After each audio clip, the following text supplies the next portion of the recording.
ASMR Rift dans tes oreilles aujourd'hui. Les gars, aujourd'hui, on va se retrouver pour une nouvelle vidéo sur ma chaîne YouTube. Je vais vous faire, entre guillemets, un petit tuto. Donc je vais vous donner plein de conseils dans cette game assez utiles pour pouvoir essayer de mieux gérer vos games et, entre guillemets, de pouvoir mieux scale, mieux stomp et gagner vos games. Donc moi je suis diamant 4 pour ceux qui se demandent diamant 3, donc mes conseils vont pouvoir vous permettre de monter en tout cas jusqu'à cet elo là. Donc je me prétends pas du tout comme quelqu'un d'hyper fort ou quoi. C'était une vidéo qui m'a été demandée plusieurs fois. J'ai la possibilité en plus de le faire en ASMR, donc je le fais pour vous en ASMR. Donc on va sans plus tarder débuter, je vais cliquer sur play. Donc là pour vous faire un topo, je vais vous faire tab. Donc je joue bot avec mon Yasuo. Donc il y aura des conseils principalement sur la bot lane. Ok. Et du coup je joue avec mon duo qui est le support. Voilà. Donc on joue contre une lane Ezreal Thresh. Donc le problème de quand vous jouez Yasuo, en fait surtout ADC, c'est que c'est à l'inverse des ADC du coup. Le but c'est de se feed le plus rapidement possible. Donc quand on est un vrai ADC, surtout l'early, tout dépend toujours du pick, mais on cherche toujours à respecter etc. et scale un maximum après en late game. C'est vraiment le principal rôle de l'ADC. Mais là contre une bot lane Ezreal Thresh, en fait on est un petit peu embêté parce que on a énormément d'escape avec Ezreal et énormément d'escape avec Thresh avec sa lanterne, donc c'est très dur de les tuer. Donc on est vachement emmerdé. Donc chose très importante, moi je joue Yasuo du coup, donc les choses que j'ai appris à force de le jouer sur cette lane, c'est qu'on avait un gros problème de poke. Et donc du coup c'était très important de start sur un bouclier directement. Parce que sinon je vais avoir un problème de régénération de vie. Et ça va me permettre, enfin ça va m'empêcher de pouvoir trade dès les niveaux 3. Parce qu'en fait ce qu'on veut faire, ce qu'on cherche à faire, c'est vraiment dès le niveau 3, dès qu'on a nos spells, on veut directement aller trade et aller essayer de tuer l'adversaire. Parce qu'on est très fort niveau 3 avec notre wall, on peut vraiment tempo. Et on a tous nos spells, mis à part l'ulti. Donc là, je focus vraiment le farm, c'est très important. Vous voyez, j'ai 9 CS, donc j'en ai raté aucun pour l'instant. Donc quitte à me prendre des dégâts, c'est pas un problème. Mais le last hitting, les gars, c'est ce qui va vous faire gagner la game. Genre, 3 quarts du temps, c'est ce qui va vous permettre d'être vachement devant votre adversaire. Surtout dans cette méta, le last hitting, il est vachement récompensé. Donc là, on a fait un tout petit trade. Pourquoi on a fait un tout petit trade? Parce qu'ils étaient dans nos CS et nous on avait nos CS avec l'avantage, donc on était sûr de prendre moins de dégâts. Parce que du coup ils avaient plus de creep on avait plus de creep à nous sur la lane. Donc ça c'est un paramètre que vous pouvez prendre en compte aussi. C'est d'essayer de vous adapter à la situation. C'est-à-dire que si vous avez plus de creep en votre faveur, vous pouvez aller trade. Parce que les creeps feront des dégâts aux adversaires en plus de les vôtres. Donc là comme je vous disais, on est niveau 3. Donc c'est là que ça va commencer à jouer pour nous. Donc là ce qu'on cherche à faire, c'est créer un bounce back, c'est-à-dire qu'on veut que la wave, leur wave à eux, vienne sous notre tour. Comme ça on peut mieux se rapprocher d'eux, voilà, exactement comme ça. Donc là j'ai dash sur le creep, j'ai attendu que... Je sais pas si on va le tuer, mais en gros pour vous faire un petit topo, Thresh il a 2 trucs chiants, c'est-à-dire que si vous dashez sur lui et que il vous fly, donc il vous repousse, vous pourrez pas le toucher et ça vous met le dash en cast. Donc ce que j'ai fait, du coup, c'est que j'ai entre guillemets j'ai dash sur le creep à côté. Je vais vous montrer ça, on va revoir ça vite fait. Je dash sur le creep qui est à côté pour pouvoir après me le rapprocher de lui quand il m'a fly. Regardez là, je dash sur le creep à côté. Et là du coup je peux le EA. En plus je sais qu'il va grab, donc je passe derrière son grab, comme ça je suis pas stun. Donc là en vrai le Thresh il est à poil. Rakan en fait il follow à chaque fois, c'est-à-dire que c'est simple, on a un schéma de jeu, c'est on EA, on se rapproche de l'adversaire. Ok, moi je EA, on se rapproche de l'adversaire et mon Rakan il me follow avec son E. Et après il va chercher un peu. Et c'est ça pour tous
Donc ce que je vais faire, c'est que du coup je tiens mon support, là on push et après on back.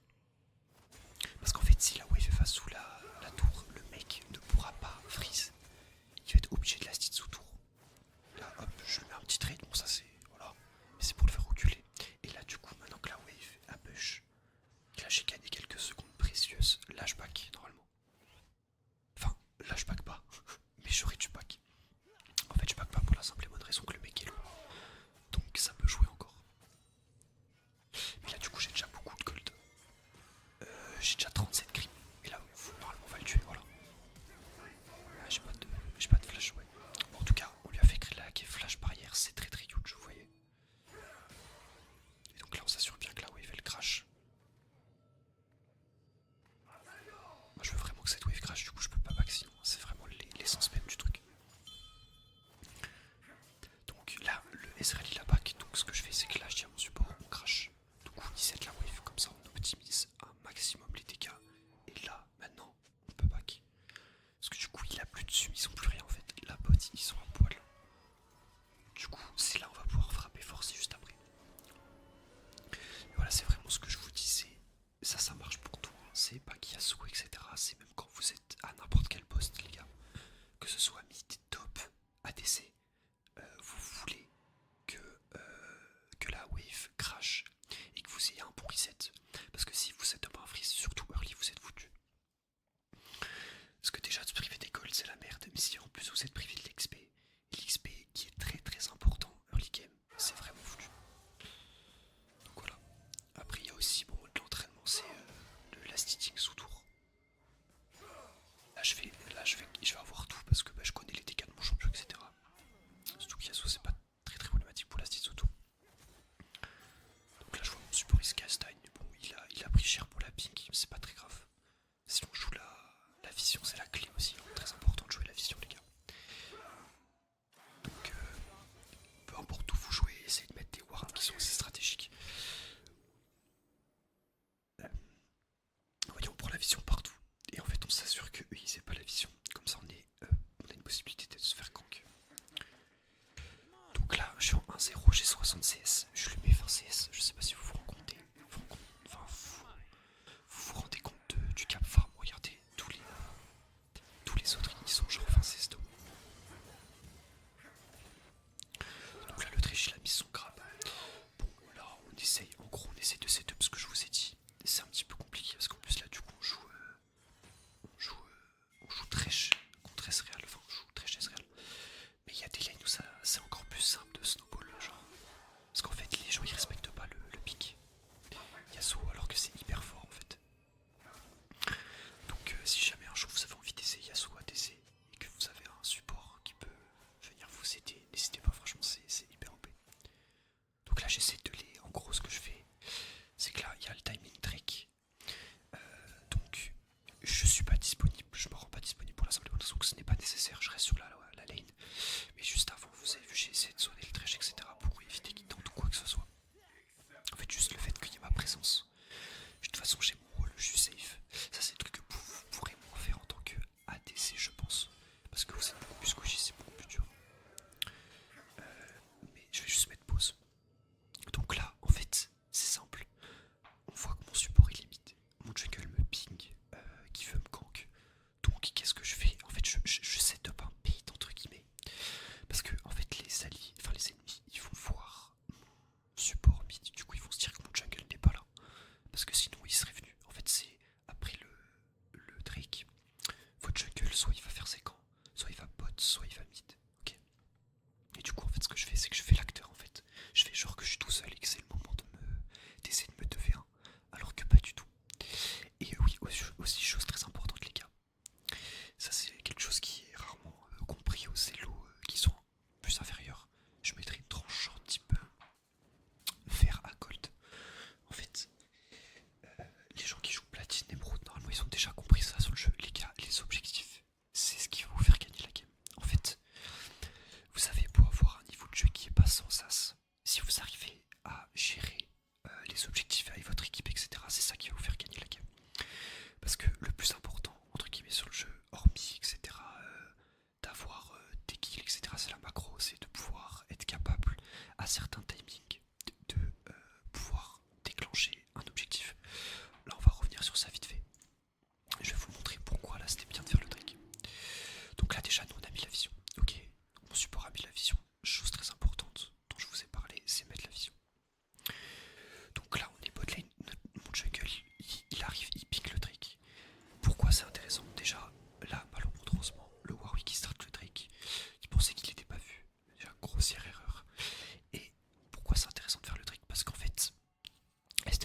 là c'est neutre. C'est-à-dire que votre mid laner il est pas mort. Je vais juste faire tab, on va regarder. Il a entre guillemets l'avantage parce qu'il a 2 kills de plus que la Harry et 15 CS, enfin 16 CS, ouais, vous avez compris.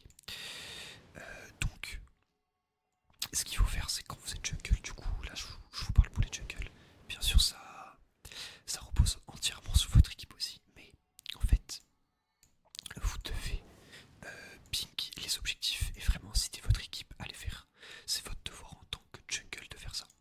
Donc, quand vous voyez que votre jungle a la volonté de faire un objectif, ok, qu'est-ce que vous faites normalement en logique? Je sais pas si le millénaire va le faire ici, mais vous cherchez à crash la wave, c'est-à-dire que vous voulez push le plus rapidement possible pour pouvoir envoyer la wave sous la tour, ok, ennemi. Comme ça, l'ennemi, il sera obligé de récupérer sa wave sous tour, sinon il perd beaucoup d'XP et beaucoup de gold. Et vous, ça vous rend disponible pour pouvoir rota, c'est-à-dire changer de lane et venir aider à l'objectif. Donc ça c'est le BABA, les gars, dans LoL, c'est le BABA, vraiment c'est hyper important, il faut que vous sachiez ça. Donc là, normalement, en logique, le Drake a été ping. Donc ce que fait là, voilà, ce que fait la Annie ici, elle crache le plus vite possible, c'est-à-dire qu'elle cherche à prendre la prio le plus rapidement possible. Donc là, elle a pris une bonne prio, en vrai de vrai. Il lui reste 4 creeps, lui il va mourir. Et nous, c'est ce qu'on essaie de faire aussi. Ici, vous voyez, on se met bien devant, on joue bien agressif, comme ça, hop, on a ça. Et là, du coup, qu'est-ce qui se passe? Eux, ils sont obligés de récupérer leur wave, donc ils ne peuvent pas décaler. Et c'est là où on gagne, les gars. C'est à ce moment-là que l'objectif est gagné. Parce qu'en fait, ils ont un choix à faire. Ils ont un dilemme. C'est soit ils lâchent la wave et ils viennent, soit du coup, ils perdent de l'XP et des gold. Donc là, le Warwick start. Donc là, regardez, on est 4. On est 4 à aller les chercher. Donc juste l'objectif est gratos en fait. Parce que les autres n'auront pas le temps de venir aider leur jungle. Donc très important. Essayez de crash les waves quand un jungle va faire votre objectif. Donc là voilà, bon là il va mourir. Du coup, est-ce que personne n'est prêt à décaler? Vous voyez comme ils sont en retard. Ils sont encore à la wave ici. La Harry elle est à peine là. Mais du coup on a déjà eu le temps de le tuer quoi. Donc c'est fini en fait. Là l'objectif il est à nous. Donc là voilà, on est content. Donc là voilà, moi je le sais ici.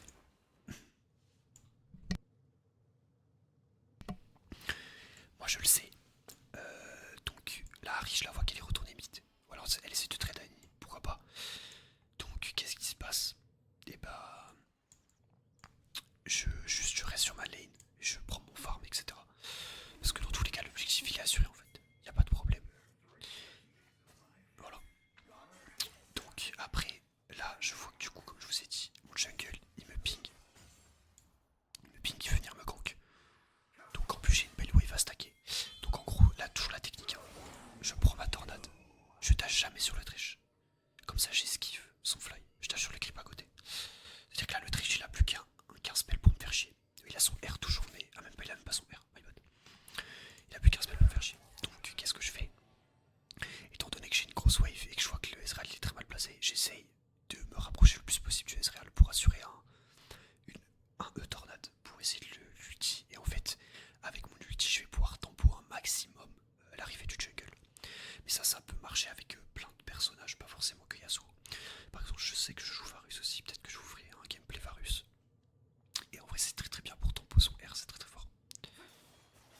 Donc là, voilà, là il y a mon jungle ici. Et donc je sais comment Thresh joue. C'est-à-dire qu'en fait, je sais pourquoi, vous allez me dire pourquoi t'as pas rush Ezreal directement. Pour la simple et bonne raison que je sais qu'il lui reste une lanterne. Donc ce qu'il va essayer de faire, c'est de courir sous sa tour et aller placer une lanterne pour son ADC. Donc qu'est-ce que je fais plutôt? Normalement là, je sais pas, voilà, je focus Thresh en fait. Parce qu'en fait, là, si on va sur Ezreal ici, il va juste cliquer sur la lanterne, à moins qu'on ait une ward. Parce que oui, petit tips, si vous wardez la lanterne ennemie,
s'il y a le jungle, soit un 2v3 si votre jungle aussi décide de venir.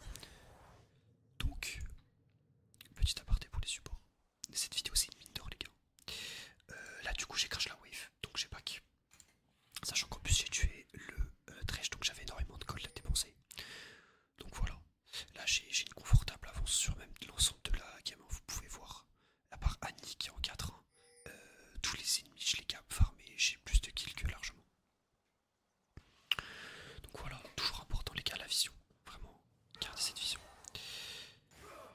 Et je sais pas si je vais le faire dans cette vidéo, mais là vous voyez du coup par exemple il est pas sur la lane, bon qu'est-ce que je fais? Je le deny le gros creep, c'est à dire que je fais en sorte que les creeps le tuent, comme ça il a ni l'XP du gros creep, ni les gold, ce qui est énorme parce que c'est quelque chose de très important.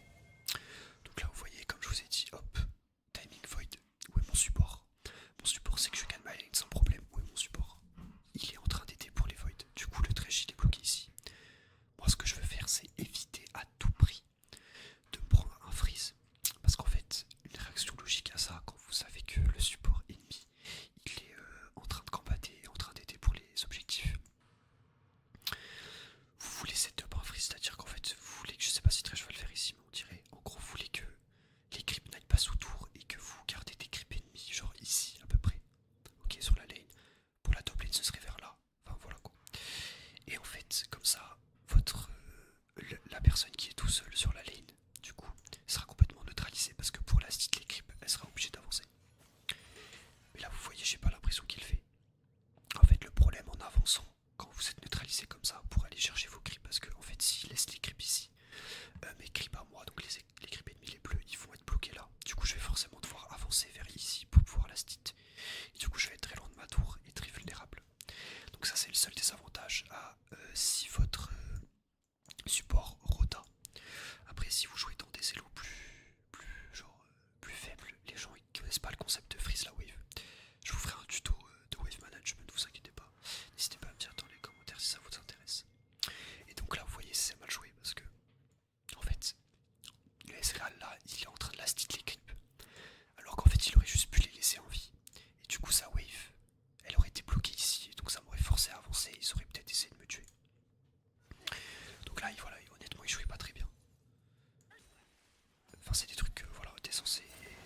Normalement, quand t'as joué depuis longtemps, tu sais quoi.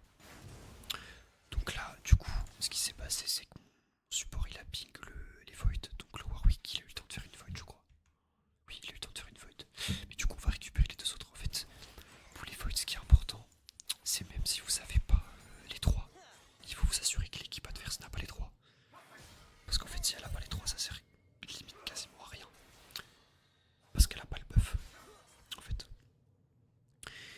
Donc elle a pas le buff default, donc ça sert pas à grand chose. Et donc là, du coup, le Thresh qui est mythe, mais c'est beaucoup trop tard en fait, ça sert à rien.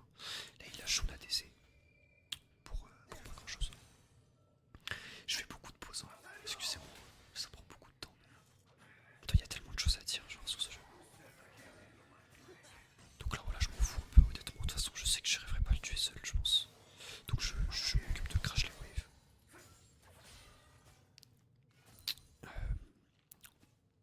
Donc là voilà, je prends la vision. Là je sais que toujours important le contrôle de la vision. Vous allez face check ici. Au moins vous mettez une ward et vous enlevez la ping. Moi je face check parce que je suis un Yasuo dans tous les cas, mais si vous jouez un range, n'hésitez pas à ward et enlever la ping quoi. C'est hyper important. Vous gagnerez votre lane avec ça.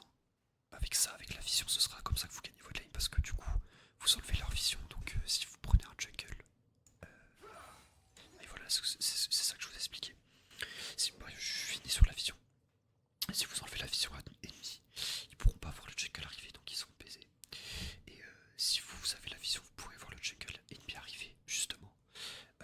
Donc pouvoir vous adapter en fonction du coup de si c'est un timing ou pas. Donc là je fais ce que je vous ai dit. En gros, mais je peux pas bien le faire parce que la wave est déjà au milieu, mais en fait, du coup, c'est ce qu'ils auraient dû faire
c'est du laning classique. Hein. J'ai débité beaucoup d'infos déjà. Juste, est-ce qu'on peut voir les timings objectifs ou pas du tout? Ah voilà, le dragon il a spawn du coup. Voilà, encore une fois, le dragon a spawn. Donc là mon support il se met ici pour avoir la vision. De toute façon lui il joue Rakan. Donc il peut se barrer à tout moment, il a juste assez d'ici ou appeler mon jungle et eux sur lui. Mais du coup, là c'est un timing assez risqué, entre guillemets, parce qu'en fait, on n'a aucune info. On sait pas où est la mid lane, on sait pas où est la DC et le bot laner, enfin le support, et on sait pas où est le jungle. Et on n'a pas de vision dans la jungle. Donc c'est assez risqué. On va pas se mytho, là le jungle, il fait un peu un pile ou face. C'est pas le mieux. Mais toujours, ce que j'essaye de faire, c'est, comme je vous ai dit, crash la wave. Donc c'est-à-dire push le plus rapidement possible. Comme ça la wave face au tour. Et je peux être disponible pour l'objectif. Bon là par chance, notre Annie était vraiment très forte, enfin elle avait beaucoup de gold, du coup elle a juste solo la Harry. Donc là l'objectif est quasiment assuré, mais vous voyez en fait, là j'ai crash la wave, j'aurais pu push, mais le problème c'est qu'on n'a aucune info sur la DC, sur le support et sur le jungle. Donc il faut que je sois présent pour DPS le Drake, sachant qu'en plus mon mid laner est occupé à récupérer sa wave. Et le problème c'est qu'on n'a pas de wave ici, enfin de ward ici, donc s'il faut le mec arrive, il sort de nulle part et il nous le caisse. Donc je vais être là pour mettre un maximum de DPS.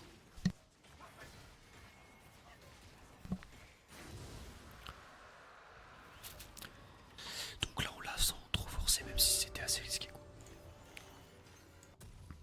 Je vous ferai un tuto aussi pour le top. Mais sachez que les conseils généraux que j'ai appliqués s'appliquent pour tous les ADC. Il y a juste des petits tips spécialisés sur Yasuo. Mais il y a plein de tips qui sont applicables pour les ADC, pour les mid laners et pour les top laners. Surtout au niveau des objectifs et de la wave management. Ok. Donc là je récupère, je fais toujours bien gaffe à bien la stit. C'est important. Toujours prendre la vision, donc là il y a mon support qui arrive. Donc là je pense que je vais bootback, y a pas de. Enfin je vais crash la wave, y a pas de galère. Voilà. Parce que dans tous les cas y a pas grand chose à faire, en fait il joue plus du tout. Mais en fait là c'est surtout l'hback je pense parce que j'ai mon item. Et vous voyez j'ai quand même 30 CS de plus. Genre je suis ici moi. Vous voyez, genre que tout le monde hein. J'ai un farm de fou furieux. Et ça c'est hyper important. Ça va être le farming genre.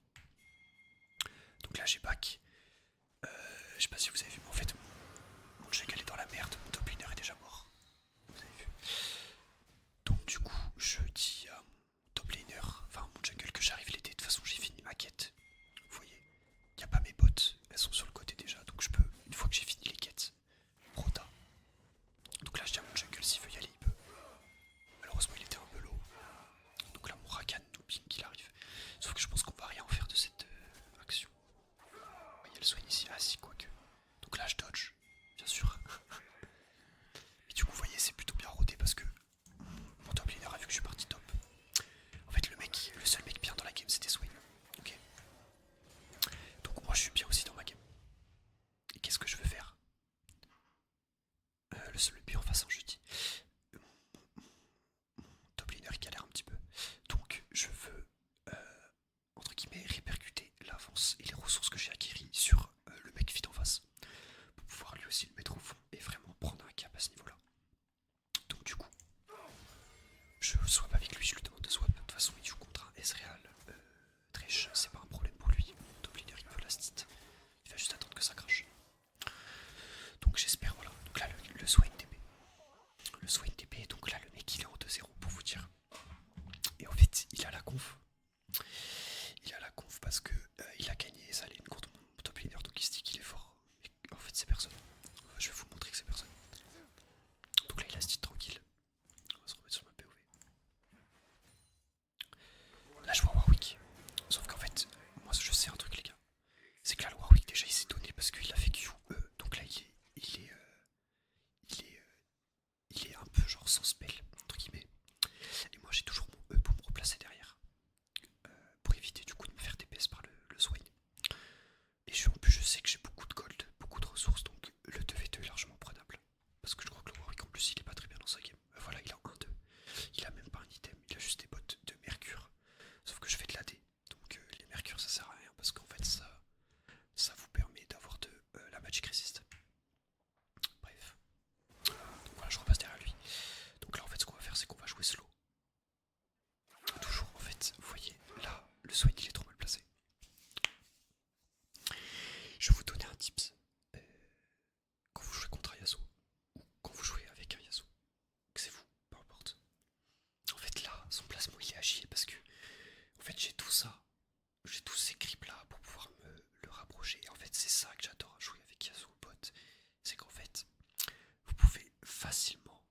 cap range, c'est-à-dire qu'en fait à tout moment vous pouvez casser l'écart de distance qu'il y a entre vous l'ennemi en juste en faisant 2-3 dash. Et c'est ça qui a un haut potentiel en ADC. C'est que en fait tous les ADC sont pour la plupart des ranges et des squishy. Donc c'est à ce moment-là que du coup Yasuo devient fort parce que vous arrivez à casser la distance qui crée naturellement entre vous et lui et du coup le tuer. Bref, donc là le Swain est mal placé. Donc je dis à mon support, Warwick est vu là, il est pas très loin, mais c'est pas un problème, j'ai des ressources, on peut y aller. Il est là pour m'aider, même s'il me met de niveau le Swain, c'est faisable. Donc là, heureusement, le Swain il a reculé, mais c'est même tard, vous voyez, parce que là j'ai toujours ça pour pouvoir le cap range. Donc là, normalement, la tornade elle va connecter. Ok, elle connecte pas. Et là, vous voyez ce que j'ai fait en fait. C'est qu'en fait, et c'est encore mieux qu'elle connecte pas, comme ça je vous explique vraiment. Ça vous fait un vrai tips pour Yasuo. En fait, là du coup, déjà je suis pas allé tout de suite. Je suis allé slow parce que je me suis dit que justement j'allais peut-être attendre que le Warwick soit pas là. Et en fait je mise la tornade, mais du coup, réflexe du Swain, il se dit ok, bon il a mis la tornade, donc là il a plus rien pour m'attaquer, vraiment je peux aller le chercher. Pas du tout, que nenni Swain, méfie-toi de l'eau qui dort. Regardez, là je fais genre, en fait c'est toujours ça, mes mécaniques ça marche comme ça. C'est un truc que j'ai acquis, je trouve ça très fort. En fait je fais genre je me barre parce que du coup j'ai raté ma tornade. Du coup lui, qu'est-ce qu'il fait? En fait c'est vraiment ça, c'est vraiment cette idée de spacing. Je me barre, qu'est-ce qu'il fait du coup? Il avance. Mon support se barre aussi parce que mon support me suit, quoi qu'il. Du coup il va avancer, mais sauf qu'en fait, hop, là je retage in sur la wave. Ici, du coup là déjà il est beaucoup plus proche parce qu'il a réavancé. Du coup je le surprends. Et là, regardez, ça c'est pixel. En fait j'ai EA pour stack ma tornade. Et il reste un creep avec de la vie. Et qu'est-ce qui va me permettre ce creep? Il va pouvoir me permettre de dash de là à là et de l'attraper. Ici. Et là vous voyez, là je range. Là je l'auto déjà, je fais claquer la plaque d'os. Hyper important parce que sinon il va tank beaucoup de dégâts. Et du coup, voilà, là j'ai le free EA. Du coup j'ai réussi à casser la distance avec genre 3 creeps. Et donc là voilà. Là j'ai ma tornade. Et là on va lui mettre tout le pâté dans la gueule. Honnêtement, il peut rien faire. Là, il est complètement neutralisé. En plus, mon support, il a. J'ai mon ignite de up. Mon support, il a son R. Donc là, je l'ignite. Mon support, parfaitement, il follow sur la fin de mon ulti. Il lui remet un bump. Donc il est de nouveau CC. Et il va aller même pas le R. Il n'y a pas besoin de R. Il a juste donc les dégâts de la tour. Et vous voyez, là, on l'a complètement annihilé, genre. Et le mec, il était en 2-0. Il avait 128 CS, qui est vraiment pas mal. Bon, j'en ai 170, mais voilà, vous savez l'idée quoi. Donc là, où il y a le trash de toute façon, il va rien faire. Donc je suis en 3-0, on a une année en 8-2, enfin le snowball est évident. Donc là, encore une fois, qu'est-ce qui se passe? On vient de tuer le top laner. Donc ça veut dire qu'ils ont un mec en moins. Et en plus, sachez-le, vous l'avez vu, il a claqué sa TP, donc ça veut dire que le mec, forcément, il va mettre 8 heures à revenir en lane. Donc, pression mid lane appliquée. Qu'est-ce qu'on fait? Je ping l'Herald du coup. Je ping mon jungle pour qu'il vienne m'aider à faire l'Herald. Donc je sais qu'il va m'aider à venir m'aider à le faire, même s'il va aider vite. Du coup je le start, hein, parce que là il n'y a aucun danger. En plus de ça, le Warwick est mort à l'instant. Il est mort mid lane. Donc je peux limite le faire solo en fait. Mon jungle est même pas besoin d'être là. Surtout que j'ai des ressources, donc les rats je l'atomise complètement. Ah, donc voilà. Et là il commence à avoir un vrai écart de gold, hein. Vous pouvez le voir, on a 5000 gold d'avance ici. C'est quand même une dinguerie.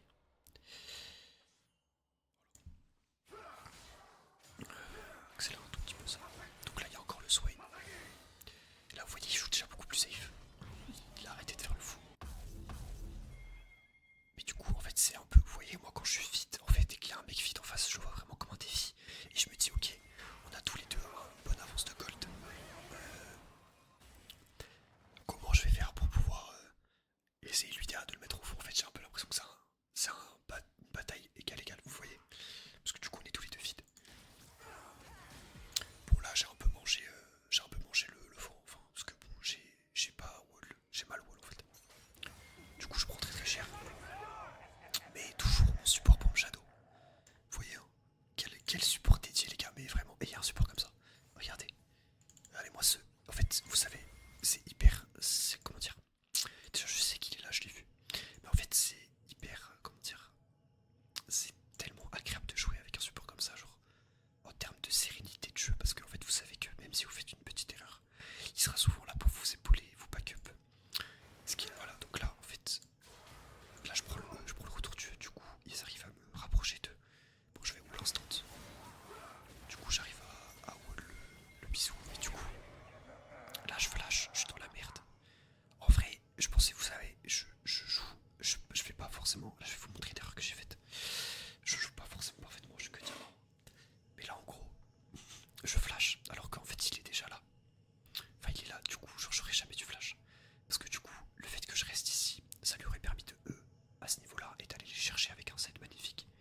coup là j'ai flash parce que en fait j'étais sous panique. Et ça c'est une grosse erreur de ma part. Vous voyez que je fais quand même des erreurs. Il y a mon gameplay pas du tout parfait. Donc là, qu'est-ce qui se passe? Là il a 7 la Harry. Moi je sais que la Harry elle est en 1-7 donc elle vaut que dalle. Alors que moi j'ai un jetin de 300 gold. Donc qu'est-ce que je fais? Je vais pas aller R la Harry pour me donner. C'est débile. Parce que même si je la tue, je vais donner un jetin de 300 gold. Donc l'équipe adverse est gagnante. Par contre, ce que je vais faire, c'est je vois mon jungle arriver ici. Du coup, je vais attendre, je vais dire à mon support, ok, il y a le jungle qui arrive, viens on tempo un peu et après on y va. Donc là on fait genre, on est dans le mal et tout, toujours l'acting studio les gars, c'est la clé, acting studio. Là le jungle il arrive, donc là le grave complètement raté, donc très chaud à le one shot déjà. Là c'est dommage, il a pas touché son set pour après la R. Et là du coup une particularité, quand Swain il a R, il faut vraiment se barrer du R et c'est tout. Et il essaie de pile mon jungle et ça a pas marché malheureusement. Donc là j'essaie de tempo le R de Swain. Vous voyez, donc je respecte quoi. C'est important de respecter aussi. Là on va tuer Harry parce que je vous ai dit voilà. Harry elle est dans la wave, elle est hyper mal placée, elle a plus son R. Là elle va juste mourir en fait. Là c'est gratos, mais vous voyez mon support il est hyper loin, mais c'est pas un problème, il a juste à marcher. Mais pour ça craque Agnassos c'est très fort. Quand vous startez l'engage vous et que votre support a la possibilité de vous follow comme ça, c'est très très fort. Donc là voilà, je tempo en fait, je fais un maximum de dash pour essayer de tempo au maximum les spells. Donc là, le bisou en 4K HD qui va à Pékin, là il se part à Pékin là. Donc là elle est morte, hein. Il n'y a pas besoin de la R. Bon là, je l'ai insulté parce qu'il m'a complètement case ce gros bâtard. Mais c'est pas grave. J'étais déjà bien envoyé, je lui ai dit c'est fine, pas de problème. Donc là mon jungle, vous voyez, tout de suite, jungle qui prend les responsabilités et qui ping le Drake ici. Sachez que la game dure 23 minutes et que je suis déjà à 39 minutes de vidéo. Donc là, je prends la tour et je back direct. De toute façon, à ce stade de la game, on a genre 7000 gold d'avance. On a la pression sur toutes les lanes. Donc le Drake il est complètement gratos. Surtout que là, ils sont en train de setup un trap. Mais quand même, là, vous voyez, j'ai pris la tour top. Il n'y a plus rien à faire. Donc je me rends vers le Drake. Même si je suis en retard. C'est toujours important d'être pas trop loin quoi. En fait ne soyez, à part si vous avez une TP, ne soyez pas top sur un timing trade et bot sur un timing nage quoi. Faut faire gaffe à ça. Bon là on a un R Israël qui arrive bien trop tard. Il a touché personne en plus. Bon là je sais pas ce que je fais. Je vais FK. Je pense que je reprends mon souffle. Mais ouais, en fait ce que vous voulez faire, mon top il a un peu du mal à comprendre ça, mais en gros, là j'ai un bon flank là, on va voir ce que ça donne, je me rappelle plus. Mais en fait ce que vous voulez faire en tant qu'ADC, c'est une fois que vous avez fini votre quête, à tout prix prendre la mid lane. Parce qu'en fait, la particularité du mid et du top, le top il a forcément une TP. Et le mid, il y a de fortes chances qu'il joue TP ou pas d'ailleurs. Et c'est pas très grave, ce qui peut toujours rota facilement. Donc en tant qu'ADC, vu que vous n'avez pas de TP et peu de mobi, vous voulez à tout prix jouer mid, comme ça vous pouvez jouer ici et ici à la fois. Surtout que plus la game avance, plus vous avez de gold, plus vous êtes fort, etc. Donc c'est à ce moment-là qu'il faut utiliser vos ressources. C'est pour ça que la mid lane c'est primordial quand on est ADC. Chose qu'il faut que vous fassiez très important et que vous vous imposez auprès des adversaires, enfin des ennemis. Aucun. Vous vous imposez auprès des alliés. Ok, donc là du coup je tiens donc que je suis là. Donc là toujours j'ai la wave hein, pour réduire la distance. On va aller chercher le reste réel mais je pense qu'on va pas l'avoir. Là vous voyez j'ai vu en fait je fais mine ici dans ce truc là je fais mine de go le Ezreal comme un autiste mais en fait j'ai vu le Thresh, je l'ai toujours au coin de l'œil parce que je sais très bien qu'il va essayer de me grab pour me faire perdre du temps. Donc du coup voilà comme vous avez vu instant Z. Là ici, hop, là je l'ai en coin de l'œil, je vois l'animation. Je wall comme ça, je me tourne, je fais un clic ici, je me tourne, je fais mon wall et je continue vers le Ezreal. Là je me replace avec la wave. Je stack une nouvelle tornade. Et là on va encore les tuer parce que... ah oui là, un petit move que j'ai fait. Je peux vous montrer, ça si vous jouiez sous.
chase le Ezreal, on va le tuer.